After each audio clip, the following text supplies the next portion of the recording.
A e dije se një detaj I thjesht në valixhen tënde mund të bëjë që të kalosh natën në një dhomë ndalimi ndërkombëtar? Në vitin 2026, aeroportet kanë vendosur skaner me densitet të lartë dhe politika tolerance zero që po I zënë në befasi miliona turistë. Haro rregullat që mendon se I njeh. Kurthet e vërteta të sigurisë fshihen në objektet më të pafajshme të shtëpisë tënde. Sot do të analizojmë 10 gjëra që agentët e sigurisë do t'i heqin menjëherë nga duart dhe si të shmangësh që pushimet e tua të kthehen në një makt ligjor. Përgatitu, sepse ajo që shumica e njerëzve injoron është pikërisht ajo që ata kërkojnë. Le të fillojmë. Numri 10, gomat për gjumë dhe produktet me sabër që duken të pafajshme. Fillojmë me ato që po shkaktojnë më shumë ndalime ndërkombëtare tani. Imagjino që merr me vete disa goma për ankthin ose një vaj relaksues që e ke bler ligjërisht në farmacinë e lagjes. Në vendin tënd është një produkt mirëqenie.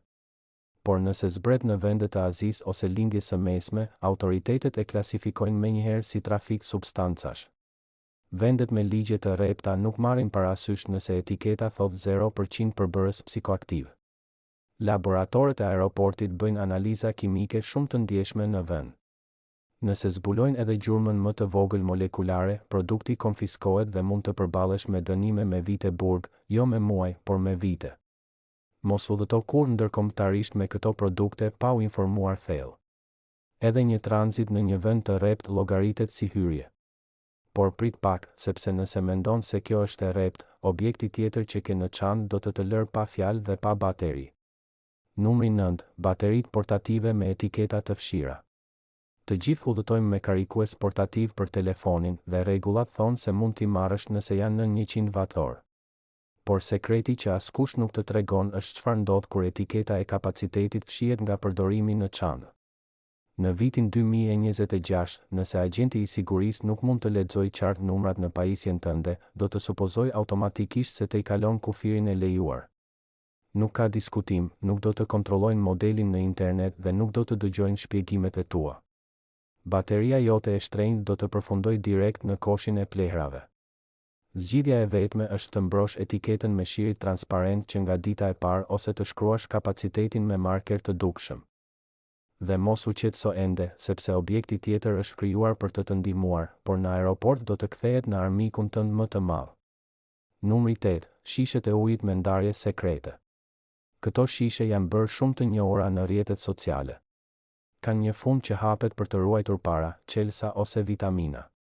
Duken perfekte për turistët, por për skanerët modern janë alarm maksimal.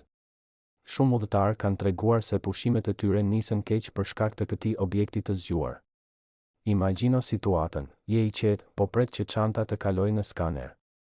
Pa pritmas, operatori ndalon ekranin, shikon me seriozitet dhe thërret menjëherë një mbikëqyrës. Skanerët zbulojnë modele densiteti të pazakonta dhe hapësira boshe ku duhet të ketë vetëm lëng ose metal, duke krijuar iluzionin e një pajisjeje të sofistikuar kontrabande. Brenda sekondash, je I rrethuar nga agentët që të bëjnë pyetje të sikletshme para qindra pasagjerëve që të shikojnë me dyshim. Çanta të ndalohet dhe shishja konfiskohet, duke vonuar itinerarin tënd mbi një orë për shkak të kontrollit të detajuar manual. Nuk ka rëndësi nëse ruaje para ose ishte bosh, fakti që është dizajnuar për të fshehur gjëra e bën rrezik. Gjithmonë përdor shishe transparente dhe pa ndarje. Numri 7, organizatorët e pilulave pa receta. Të kesh ilaçe të ndara nga e hëna në të diel është e logjikshme në shtëpi. Por në aeroport ndërkombëtar, kjo është një ftesë për hetim.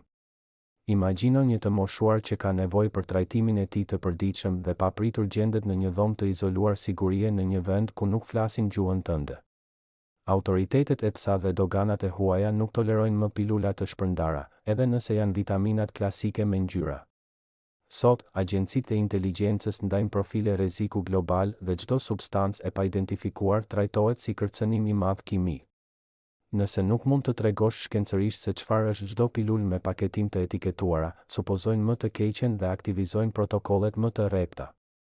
Vendet evropiane dhe aziatike konfiskojnë vitaminat dhe ndalojnë pasagjerët deri në analizat laboratorike që mund të zgjasin 12 orë, duke të bërë të humbasësh lidhjet e fluturimeve dhe mijëra dollar të rezervimeve. Mbaj gjithmonë në paketim origjinal, sidomos nëse bëhet fjalë për relaksues muskulor ose pilula për tensionin. Prakticiteti i një pastilieri nuk duhet të kalojë rrezikun për të mbetur pa ilaç në një kontinent tjetër. Por mos largo shikimin, ajo që vjen më pas është e pabesueshme. Numri 6. Pluhurat që të i kalojnë 350 ml. Shumë njerëz marrin me vete protein për palestër, kafe të bluar artizanal ose kozmetik pluhur. Ata nuk e dinë që çdo substancë pluhuri mbi 350 ml ndalon radhën. Agjentët nuk mund të dallojnë vizualisht mes përzierjes tënde për pancakes dhe substancave të rrezikshme. Çanta hapet, pluhuri testohet me hisop kimik dhe humb të paktën 40 minuta. Nëse nuk ka markë ose agjenti ka dyshim të vogël, produkti hidhet. Për të shmangur humbjen e fluturimit për një tenxhere kolagjeni, ruaje në bagazh të dorëzuar ose në sasi të vogla. Tani më thuaj, të kanë konfiskuar ndonjëherë një objekt të papritur? Shkruaje në koment. Nëse këto këshilla po të shpëtojnë nga një makt ligjor, lësho like, abonohu dhe aktivizo zilen. Numri 5. Valigjet inteligjente me bateri të paheqshme. Para disa vitesh, valigjet me porta USB dhe gjurmim satelitor ishin trendi. Sot janë një makt logjistik. Baterit litium mund të mbivijen dhe shkaktojnë zjarr në bordin e bagazhit në lartësi mbi 35.000 km. Rregulloria tani është e rreptë. Nëse bateria nuk hiqet me duar brenda 5 sekondave, nuk udhëton. Disa kompani kanë shkatëruar mekanizmin e valigjeve direkt aty. Nëse do të blesh një valigje moderne, sigurohu që moduli energjetik të hiqet me një buton të thjeshtë. Mos lëviz. Ka edhe kurthe teknologjike dhe objekti tjetër që vjen është diçka që shumë njerëz e mbajnë në xhep pa dyshim të rrezikut. Numri 4. Çakmakët elektrik me hark plazme. Janë të karikueshëm, nuk përdorin gaz dhe nuk shuhen nga era. Duken të përshtatshëm, por agjencitë e aviacionit i ndjekin me kujdes. Ndryshe nga një çakmak tradicional plastike, këto gjenerojnë nxehtësi të madhe dhe të shpejtë. Në bagazh të dorëzuar janë absolutisht të ndaluar. Në dorë lejohet vetëm nëse sigurimi mekanik është perfekt. Problemi është që stafi kontrollon sigurimin. Nëse duket pak i lirë, hidhet menjëherë. Disa vende në Azi nuk tolerojnë dhe konfiskojnë pa diskutim. Numri 3. Suveniret me lëng dhe globet e dëborës. Blen një glob kristali në Paris ose një zbukurim me ujë të shkëlqyer brenda. Mendon se ka vetëm 50 ml ujë, prandaj kalon kontrollin. Ky është gabimi më i madh. Autoritetet nuk e shohin sasinë e lëngut, por kapacitetin e plotë. Këto objekte duken të dendura në skaner dhe detyrojnë agjentët të ndalojnë radhën dhe të kontrollojnë manualisht. Si nuk mund të hapin globin, konfiskohen për siguri. Ruaje në valigje të mëdha ose dërgoje me postë. Numri 2. Artikujt dizajni të falsifikuar.